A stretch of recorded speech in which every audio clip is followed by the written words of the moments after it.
ಕೃತಿ ರೂಪದಲ್ಲಿ ಬಾಯಿ ಮಾತು ಹೇಳಿದ್ರೆ ಸಾಲದು, ಅದನ್ನ ಕೃತಿ ರೂಪದಲ್ಲಿ ತಂದಾಗ ಮಾತ್ರ ಈ ಮುಖ್ಯಮಂತ್ರಿ ಡಿ ಕೆ ಶಿವಕುಮಾರ್ ಅವರು ಮುಂದೆ ಬರ್ತಕ್ಕಂಥ 2028 ನಂತರನು ಮುಖ್ಯಮಂತ್ರಿಯಾಗಿ ಉಳಿಬೋದು. ಇಲ್ಲ ಅಂದ್ರೆ ಇಲ್ಲ ಸ್ವಾಮಿ. ಮನವಿಗಳು ನೋಡಿ. ಈಗ ನಾವು ನೋಡ್ದು ಶಿಕ್ಷಣದಲ್ಲಿ ಪ್ರಾಥಮಿಕತೆಯಿಂದ SLC ತನಕ ಈಗ ಬಂದಿರ್ತಕ್ಕಂಥ 95-96% ಬಂತಲ್ಲ, ನಿಜ ಒಪ್ಕೊಳ್ಳೋಣ. ಆದ್ರೆ 20 ಮಾರ್ಕ್ಸು ಶಾಲೆಯಲ್ಲಿ ಕೊಡ್ತಾರೆ, 13 ಮಾರ್ಕ್ಸಿಗೆ ಮಾತ್ರ ಮಕ್ಕಳು ಬರೆದ್ರು ಅಂದ್ರೆ 1 ನಂಬರ್ 2 ನಂಬರ್ದು ಹೇಳಿ ಹೇಳಿ ಹೇಳಿ ಕೊಟ್ಟು ಅದನ್ನ ಪಾಸ್ ಮಾಡ ಅಲ್ಲ.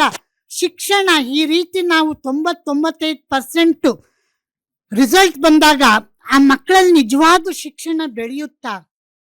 ಎಲ್ಲಿ ನೋಡಿದ್ರು ಗ್ರಾಮೀಣ ಭಾಗ, ಯಾಕೆಂದ್ರೆ ನಾನು ಇಡೀ ಕರ್ನಾಟಕನ ಸುತ್ತೋದ್ರಿಂದ ನಾನು ಹೇಳ್ತಕ್ಕಂಥ ಮಾತು ಎಲ್ಲ ಶಾಲೆಗಳನ್ನ ನಾನು ಗಮನಿಸ್ತಕ್ಕಂಥದ್ರಿಂದ ಹೇಳ್ತಿದ್ದೀನಿ. ಶಾಲೆಗಳಲ್ಲಿ ಒಬ್ರು ಇಬ್ರು ಮೇಷ್ಟ್ರು ಇರ್ತಾರೆ ಸ್ವಾಮಿ.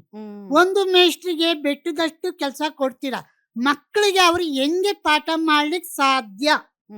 ಮತ್ತೆ ಮಕ್ಕಳು ಕೂತ್ಕೊಂಡ್ತಕ್ಕಂಥ ಶಾಲೆಗಳು ಕುಸಿತಾ ಬರ್ತಿದೆ.